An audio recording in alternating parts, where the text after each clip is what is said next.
புதுச்சேரியின் ஏனாமில் ஆந்திரா, தெலுங்கானா சுற்றுலா பயணிகள் படையெடுத்து வருகின்றனர். இதற்கான காரணம் என்ன என்பதை இந்த தொகுப்பில் பார்க்கலாம்.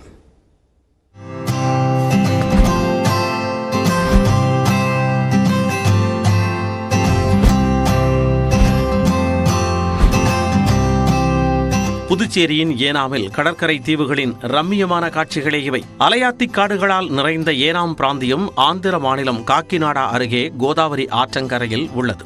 30 சதுர கிலோமீட்டர் கொண்ட இந்த சுற்றுலா தலம் புதுச்சேரியில் இருந்து 870 கிலோமீட்டர் தூரத்தில் உள்ளது. இங்கு மீன்பிடி தொழில் முக்கிய தொழிலாகவும் அதற்கடுத்ததாக சுற்றுலா தொழிலும் இருந்து வருகிறது.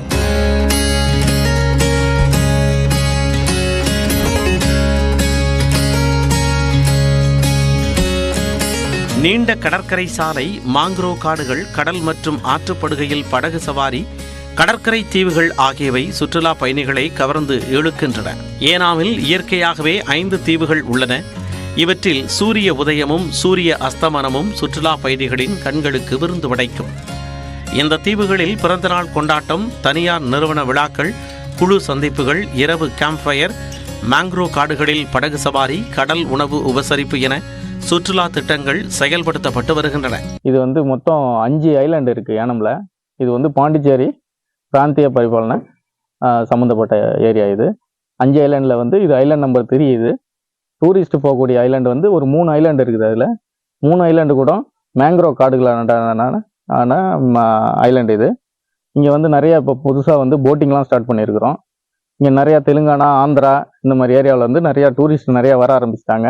இதன் பயனாக ஆந்திரா மற்றும் தெலுங்கானா மாநிலங்களில் இருந்து ஏராளமான சுற்றுலா பயணிகள் வார இறுதி நாட்களில் ஏனாம் பகுதிக்கு படையெடுக்கின்றனர். குறைந்த செலவில் நிறைவான சுற்றுலாவை மக்கள் அனுபவிப்பதாக சுற்றுலாத்துறை பொறுப்பாளர் தெரிவித்துள்ளார். இங்கேருந்து கடலுக்கு சீஷோர் ஏரியாவுக்கு கூட கூட்டின்னு போயிட்டு ஈவினிங் கூட்டின்னு வரோம். அதில் மதியம் ஃபுட்டு பேக்கேஜாக கொடுக்குறோம். இப்போ ஒரு ஆளுக்கு 600 ரூபா சார்ஜ் பண்ணுறோம். போட்டுக்கு மினிமம் 10 பேர் இருக்கணும். 10 பேர்லேருந்து எவ்வளோ பேர் வந்தாலும் நாங்கள் பேக்கேஜில் கூட்டின்னு வரோம். காலையில் ஒரு 10 மணிக்கு ஸ்டார்ட் பண்ணி திருப்பி ஈவினிங் ஒரு 4 மணிக்கு கூட்டின்னு வரோம் அவங்கள. கடுக்காய் தீவில் மகிழ்ச்சியுடன் இருந்ததாக ஆந்திர மாநிலம் காக்கிநாடாவில் இருந்து வந்த சுற்றுலா பயணி பாஸ்கரன் உற்சாகமாக கூறினார். ఫ్యామిలీతో వచ్చినా పిల్లలతో వచ్చినా ఎంజాయ్ చేయడానికి కూడా బాగుంది. ఇక్కడ సెక్యూరిటీ కూడా బాగుంది. బయట నుంచి వచ్చిన బోర్డుకి కానీ ఫారెస్ట్లో కానీ సెక్యూరిటీ కూడా బాగుంది. అన్ని ஸ்பெஷலிட்டிஸ் அன்னி கூட చాలా బాగున్నాయి. கடற்கரை தீவுகள், மேங்க்ரோவ் காடுகள், கடல் உணவுகள் என நாள் முழுதும் கொண்டாட்டத்திற்கு ஏனாமுக்கு பஞ்சமில்லை. தற்பொழுது வாரத்துக்கு 2000 பேர் வருகிறார்கள். இந்த திட்டங்கள் மூலம் 5000க்கும் அதிகமான சுற்றுலா பயணிகள் வருவார்கள் என காத்திருக்கிறது ஏனாம் பிராந்தியம். ஏனத்திலிருந்து நியூஸ் 18 செய்திகளுக்காக இளவமுதன்.